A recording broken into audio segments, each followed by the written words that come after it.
वस्तुतः सत्संग भीड़ को नहीं कहते हैं, पंडाल को नहीं कहते हैं। सत्संग कहते हैं जो ज्ञान की बातें वहाँ बताई गई उसके अनुसार हमारा जीवन हो जाए। अगर अकेला भी कोई संत या कोई सज्जन कुछ काम की बातें हमें सुनाए और वह हमने जीवन में उतारा तो समझना सत्संग हुआ। और आप उदाहरण सुनते हैं, अंगुलीमाल और महात्मा बुद्ध के बीच सत्संग हुआ था कि नहीं? वहाँ पंडाल था, माइक कुछ नहीं था। सत्संग ऐसा है जो जीवन को बदल दे और वहाँ पंडाल और माइक की जरूरत नहीं रह जाती। लेकिन अगर है तो महत्व फिर भी सत्संग का ही है। तो सद्गुरु कहते हैं कितने लोग सुनते हैं, कितने देर तक सत्संग होता है, ये महत्वपूर्ण नहीं है। महत्वपूर्ण यह है कि आप सुन करके जीवन में उतारते कितना है। सुनते चले जाते हैं, जीवन में कोई बदलाव कहाँ होता है। हम पूजा कर रहे हैं, मंदिर जा रहे हैं, सत्संग सुन रहे हैं, संतों का दर्शन कर रहे हैं, उससे हमारे जीवन में क्या बदलाव आया? आप अपने अपनी ओर देखिए कि हमारे जीवन में कितना परिवर्तन आया। जो दुख हमारे जीवन में थे, जो पीड़ा हमारे जीवन में थी, जो ईर्ष्या द्वेष के भाव हमारे मन में थे, जो घृणा के भाव हमारे मन में थे, वो कितना मिटा। सत्संग से उठ करके आसन में जाइए, आंखें बंद करके सोचिए कि मेरा मन कितना निर्मल हुआ, मेरा मन कितना पवित्र हुआ। सत्संग सुनने के बाद अगर मन निर्मल ना हो सका, मन पवित्र ना हो सका, तो सत्संग नहीं हुआ। चाहे बड़े पंडाल में सुने, चाहे कहीं भी सुने। अगर सत्संग सुनने के बाद घर में प्रेम आ गया, दो बिखरा हुआ परिवार एक हो गया, पिता पुत्र के बीच स्नेह का भाव जग गया, भाई भाई में प्रेम स्थापित हो गया, समझना सत्संग हो गया। इसी सत्संग की बात सद्गुरु कबीर करते हैं कि सत्संग की आधी घड़ी, कि ऐसे सत्संग की अगर आधी घड़ी भी मिल गया तो सुमिरन बरस 50 वर्ष कोई सुमिरन कर रहा है, जाप कर रहा है, उससे ज़्यादा महत्वपूर्ण यह है। अगर आपने आधे घंटे भी सत्संग कर लिया तो आपका जीवन बदल सकता है। सत्संग अगर जीवन में उतर गया तो एक स्वर्ग का वातावरण घर में आ सकता है। अभी जो घरों की हालत है, अब देखो, मंदिरों में पूजा है और घरों में सबका अपमान है। आज जगत जननी दुर्गा की खूब पूजा होती है और अपने ही माँ को गाली दी जाती है। आज जगत पिता महादेव की पूजा होती है और अपने ही पिता को लात मार के वृद्धाश्रम भेजा जाता है। ये पूजा है क्या? पूजा वह है जहाँ अपने ही पिता में भगवान का दर्शन हो, अपने ही माँ में जगत जननी का दर्शन हो। पूजा वह है जहाँ हर प्राणी में भगवान का दर्शन हो। सत्संग वही है कि जहाँ हर किसी से प्रेम हो। अभी तो कोई आगे बढ़ गया तो हमें नफरत हो जाती है, हमसे आगे कैसे निकल गए। कोई हमसे बढ़िया कपड़ा पहन लिया, हमें घृणा हो जाती है, ईर्ष्या हो जाती है, हमसे कीमती कपड़ा पहन लिया। माता पिता गुरु के प्रति हमारी श्रद्धा खोती चली गई, हम नफरत और घृणा में जीने लगे। सद्गुरु कहते हैं यह सत्संग नहीं है। सत्संग अगर वास्तव में जीवन में उतर जाएगा तो किसी भी प्रकार की कोई समस्या जीवन में नहीं रहेगी। आप प्रकाशित हो जाएंगे। जैसे कमरे में बल्ब जला दिया जाए तो अंधेरा रहेगा? नहीं रह सकता। ऐसे ही सत्संग जीवन में आ जाए तो किसी के जीवन में कोई झगड़ा नहीं रहेगा। और सत्संग करने के बाद भी अगर झगड़ा है तो समझना उसने सत्संग को जाना ही नहीं, उसने सत्संग किया ही नहीं। तो हमें सत्संग में वास्तव में अगर उतरना है तो यह समझना है कि सद्गुरु कबीर किस तरह की बात करते हैं। वे कहते हैं कि जिन्हें सब में परमात्मा दिखे वो सत्संगी है। जिनको माता पिता गुरु में श्रद्धा है वो सत्संगी हैं। जो शुद्ध शाकाहारी वैष्णव जीवन जीते हैं वो सत्संगी हैं। जो छोटे से चींटी पर भी करुणा कर सके वह सत्संगी है। हम सत्संगी तो बन जाते हैं, गुरु से दीक्षा ले लिए, कहीं माला ले लिए, हमारे जीवन में कोई प्रेम नहीं, कोई श्रद्धा, कोई समर्पण नहीं, माता पिता गुरु के लिए, राष्ट्र के लिए कोई सकारात्मक भाव नहीं, कोई सेवा का भाव नहीं। तो सत्संग की आधी घड़ी का भी सत्संग हो तो जीवन बदल सकता है, लेकिन सत्संग होना चाहिए। और सत्संग जब होगा तो जीवन बदलेगा।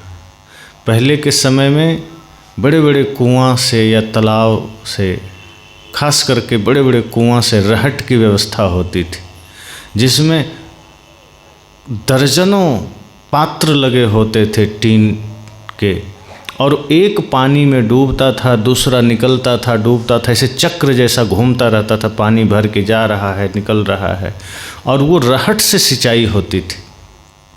तो छोटे छोटे दूरी पर वो लगे होते थे, और एक भरा निकला ऐसे करते हुए वो खेतों में जाके पानी ऊपर गिर जाता था। अब वो लंबे समय तक उससे सिंचाई होती थी, दिन भर 24 घंटे, लेकिन उतना असर नहीं होता था। लेकिन कहते हैं ना कि 1 घंटे ठीक से बारिश हो जाए तो धरती भीग जाती है, जगह जगह पानी इकट्ठे हो जाते हैं। सदगुरु कहते हैं ऐसे ही सत्संग है, वो रहट की तरह सुमिरन चलता रहेगा। अब जैसे कोई आदमी रोज़ मंदिर जा रहा है, कहीं पूजा कर रहा है, किसी भगवान को स्मरण कर रहा है, गुरु को स्मरण कर रहा है, पर जीवन में सत्संग उतरा नहीं है। वो बस नियम से रोज़ सुबह उठा, कहीं अगरबत्ती जला दिया, कहीं पूजा कर लिया, कहीं गंगा जल छिड़क दिया, उसको लगा मैंने पूजा कर लिया, मैंने बहुत कुछ कर लिया। साहब कहते ये ऐसा ही है जैसे रहट चल रहा है, लेकिन कुछ उसका ज़्यादा फर्क नहीं पड़ा। थोड़ा सा मन को शांति मिली, चलो तुम थोड़ी सी पूजा कर ली, लेकिन जैसे अचानक बारिश हो जाए और पूरा धरती भीग जाती है, साहब कहते हैं ऐसे सत्संग जिस दिन उतर जाएगा उस दिन पूरा जीवन सराबोर हो जाएगा। उस दिन पूरे जीवन में जीने का ढंग, जीने की दिशा ही बदल जाएगी। फिर मन वचन कर्म निर्मल हो जाएगा, और मन को निर्मल करना, वचन को निर्मल करना ही सत्संग है।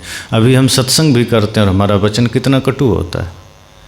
कोई किसी से बात करता है, कटु वचन बोल देता है, भाई भाई का सुनना नहीं चाहता, पिता पुत्र का सुनना नहीं चाहता, पुत्र पिता का सुनना नहीं चाहता, पति कुछ कह दे पत्नी नाराज, पत्नी कुछ कह दे पति नाराज, सास कुछ कह दे बहू नाराज, बहू कुछ कहे सास नाराज।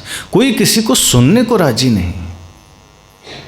ना हमें सुनना पसंद है किसी का, लेकिन हाँ कटु बोलना पसंद है। हम कटु बोलने को राजी हैं, लेकिन फिर कोई दूसरा हमें कटु कह दे तो हम सुनने को राजी नहीं। ये तो ऐसा ही हुआ कि हम किसी का मजाक बना सकते हैं, हम किसी को सता सकते हैं, किसी को गाली दे सकते हैं, लेकिन दूसरा दे दे तो हम खफा हो जाते हैं कि तुम मेरे साथ ऐसा करोगे। हम किसी के साथ झूठ बोल देते हैं, पर वो बोल दिया हम नाराज हो जाते हैं। हम किसी पर क्रोध कर दिए, सामने वाला कर गया तो हमें दुख होता है। अब जैसे पिता हैं, आप पिता हैं, आप बच्चे पर गुस्सा कर दिए, कई बार अकारण गुस्सा हो गया। अब किसी बात से बच्चे थोड़ा गुस्सा हो गए तो लगता है हम तो पिता हैं, हम पर तुम कैसे गुस्सा करेगा। सदगुरु कहते हैं जो तुम दूसरों से नहीं चाहते हो वो दूसरों को देते क्यों। अगर आप दूसरों से झूठ नहीं चाहते फिर आप झूठ बोलते क्यों हैं। अगर आप दूसरों से गाली नहीं चाहते तो फिर आप किसी को गाली देते क्यों हैं। अगर आप किसी से बेईमानी नहीं चाहते तो आप दूसरे को बेईमानी देते क्यों हैं। आप भी ईमानदार रहिए, दुनिया भी आपके साथ ईमानदारी करेगी।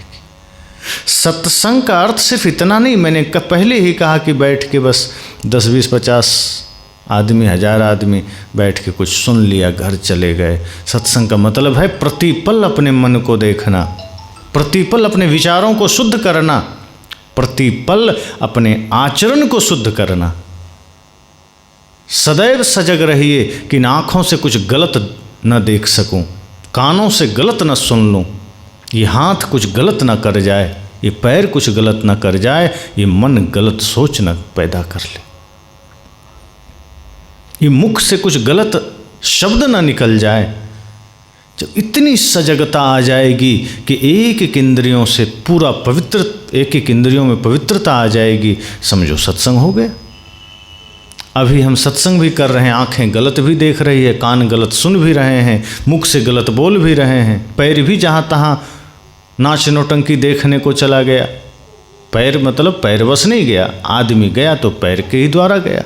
हाथों से हम गलत काम भी कर लेते हैं, किसी को मारपीट भी दिए, जुआ ताश भी खेल लिए। सदगुरु कहते हैं आपके इंद्रियां, आपके कर्म अगर बहिर्मुख हैं, गलत कर रहे हैं, तो समझना सत्संग नहीं हुआ। सत्संग होगा तो कर्म बदल जाएंगे, कर्म पवित्र हो जाएंगे। फिर आप घर में भी रहेंगे तो समझना सत्संग हो जाएगा। इस घर को आप मंदिर समझना। आप चाहते हैं कि सत्संग सदा जीवन में रहे तो घर को मंदिर समझो। ये आपका घर ही मंदिर है, और जब घर मंदिर बन जाएगा तो सबसे पहले आप देखते हैं मंदिरों में कितनी स्वच्छता रहती है, कितनी पवित्रता रहती है। लेकिन आज हमने बाहर मंदिरों की सफाई तो की है, घर को मंदिर नहीं समझा तो घर हमारा साफ नहीं रहता। हमने अपने शरीर को मंदिर नहीं समझा तो हमारा शरीर पवित्र नहीं रहता। साहब कहते हैं मैं तुम्हें मंदिर से तोड़ना नहीं चाहता, मैं बल्कि तुम्हें ये दिखाना चाहता हूँ कि पूरा जगत विराट मंदिर है, तुम्हारा घर मंदिर है, तुम्हारा जीवन मंदिर है। अपने शरीर रूपी, अपने घर रूपी मंदिर को अगर पवित्र बना लो तो उसमें रहने वाले समस्त जीव तुम्हें परमात्मा दिखने ही लगेंगे, और वो परमात्मा ही। तो घर को भी पवित्र रखिए मंदिर की भांति, शरीर को पवित्र रखिए। और जब शरीर पवित्र होगा तो पवित्र शरीर से पवित्र वाणी भी निकलेगी, पवित्र चिंतन भी निकलेगा, पवित्र विचार निकलेंगे।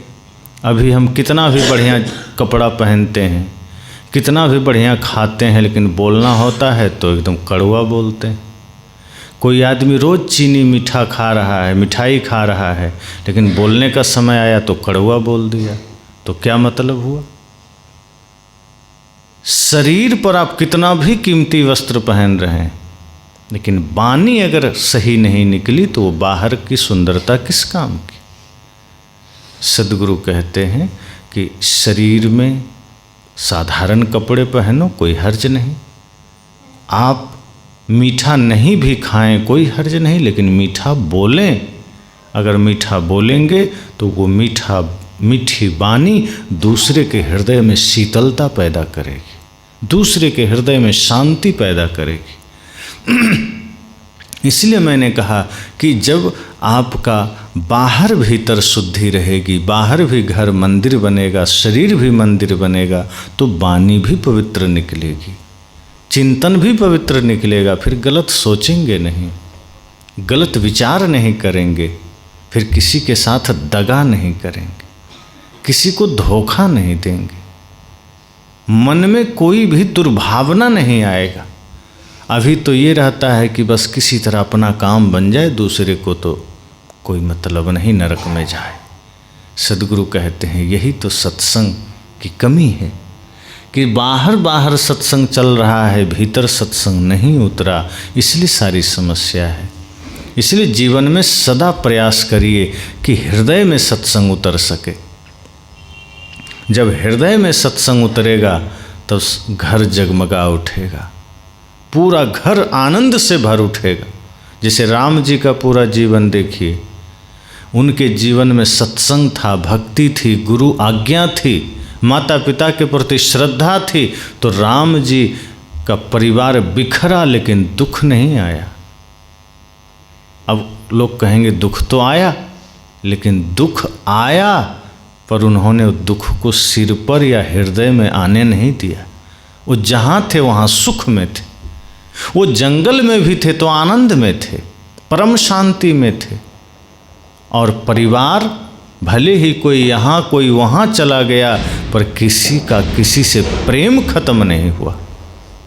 आज तो थोड़ा सा कुछ हो जाए तो अपने ही भाई से बोलचाल बंद हो जाती।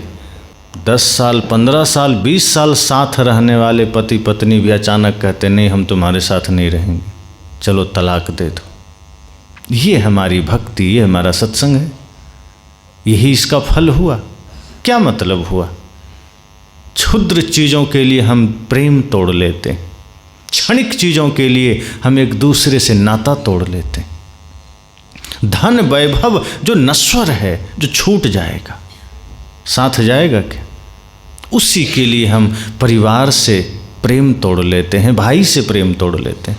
राम जी ने सिखा दिया कि सब छूटे तो छूटे, परिवार न छूटे, भाई न छूटे, माता पिता न छूटे। जहाँ रहें उनके प्रति श्रद्धा रहे, प्रेम रहे। ये धन तो आज है कल नहीं रहेगा, लेकिन प्रेम सदा रहेगा। धन के लोभ में परिवार से बैर नहीं, धन के चक्कर में माता पिता और गुरु से बैर नहीं। अगर माता पिता के प्रति श्रद्धा है अर्थात भक्ति का धन है, समझना उससे बड़ा कोई धन ही नहीं। इसलिए चेष्टा करिए कि सत्संग थोड़ा ही हो, लेकिन उसमें हम कुछ सोचें समझें कि यह सत्संग हमारे जीवन में कितना महत्वपूर्ण है। अगर हम थोड़ा देर भी सत्संग का हिस्सा बने तो एक शब्द भी जीवन में उतार लिया तो उद्धार हो सकता है। और यदि हम सिर्फ सुन लिए और सुनने के बाद हमने जीवन में उतारा नहीं तो हजारों सुनते रहें, महीनों सुनते रहें, कोई फर्क नहीं होगा।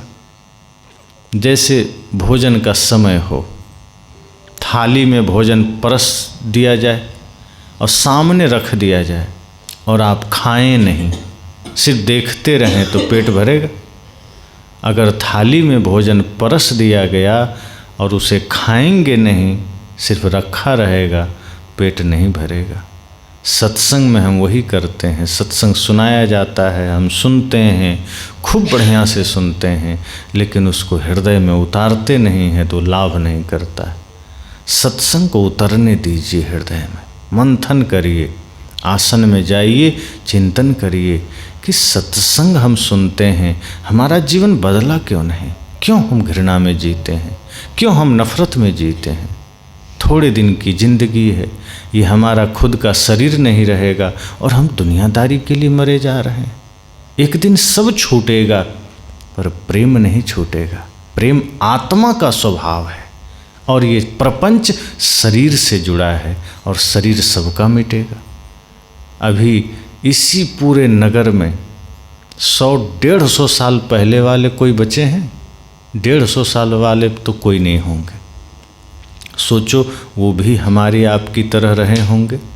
200 साल पहले वाले कोई नहीं होंगे, वो भी हमारे आपकी तरह रहे होंगे। उनका भी घर परिवार होगा, ज़मीन जायदाद होंगे, कपड़े लत्ते गाड़ी घोड़ा सब रहे होंगे। आज उनको खोजने जाओ कि भैया तुम कहाँ हो, मिलेंगे कहीं? उनकी ज़मीन यहीं है, दुकान यहीं है, मकान यहीं है, उनका कुल खानदान यहीं है। वो कहाँ है? कहीं नहीं। जिस धन के लिए लड़े होंगे, जिस पद के लिए लड़े होंगे, वो सब यहीं है, बस वो नहीं है। हम भी कर रहे हैं। उन चीज़ों के लिए हम लड़ लेते हैं जो कभी साथ जा ही नहीं सकता, लेकिन जीवन में प्रेम धारण नहीं करते जो साथ जाएगा, जीवन में भक्ति धारण नहीं करते जो साथ जाएगी, सेवा धारण नहीं करते जो साथ जाएगा। इसलिए सदगुरु कहते हैं सत्संग सजगता का नाम। होश में आ जाना है कि जीवन थोड़ा है, पता नहीं कब किससे किसका बिछुड़ना हो जाए। इससे अच्छा है कि जीवन को सजा के जीना है, होश में जीना है। और जिसको यह ध्यान रहेगा कि जीवन थोड़ा है, वो पाप नहीं कर सकता। जब हम भूल जाते हैं तभी पाप करते हैं। जिस दिन हमें यह आभास रहे कि जीवन तो वर्तमान में है, आगे पता नहीं, हम जिए ना जिए, इसलिए वर्तमान को हमें ठीक करना है, वो आदमी कभी भूल नहीं कर सकता। जो संत और सत्संग से जुड़ा उसके जीवन की बिगड़ी संवर गई, और जो सच्चे मन से नहीं जुड़ा वो सत्संग में रहा लेकिन जीवन संवर नहीं पाया। वो संतों से जुड़ा रहा लेकिन सच्चे मन से नहीं जुड़ा तो कोई लाभ नहीं हुआ। इसलिए संत कहते हैं कि सच्चे मन से सत्संग में जुड़ना, गुरु संत के पास जाना तो किसी भी प्रकार का मन में कोई छल कपट अहंकार ईर्ष्या द्वेष का भाव नहीं, मिटा के पूर्ण समर्पण के साथ जाना, सच्ची लगन से जाना। जो गुरु शरण में सच्ची लगन से गया वो व्यक्ति पार हो जाता है, सब पा लेता है। तो गुरु संतों की संग और उन विचारों को जीवन में उतारना जो गुरु हमें देते हैं, यही सत्संग है। सत्संग मतलब क्या? सत्य का संग। और सत्य क्या है? ये संसार सत्य नहीं है, ये झूठ है, आज है कल नहीं रहेगा। सत्य आत्मा है, सत्य सत्य है, अहिंसा है, प्रेम है, करुणा है। जो प्रेम को धारण करता है वो सत्संगी है। जो ईमानदारी को, सेवा को, भक्ति को धारण करता है वो सत्संगी है। और जो इसमें रम गया, और ऐसा नहीं है कि इसके लिए आपको घर छोड़ना पड़े, इसके लिए आपको अलग से समय निकालना पड़े। सदगुरु तो कहते हैं जहाँ जहाँ डोलो सो परिक्रमा, जो कुछ करो सो पूजा।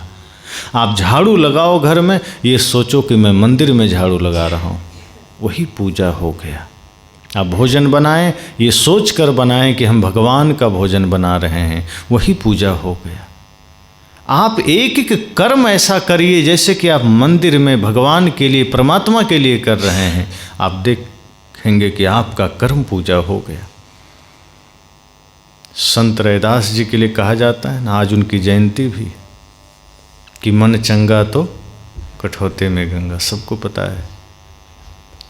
वो जूता सिल रहे थे कुछ लोग उधर से आए, पंडित लोग, उन्होंने कहा चलिए मंदिर पूजा करने। संत रैदास ने कहा पूजा वो तो हम कर ही रहे हैं।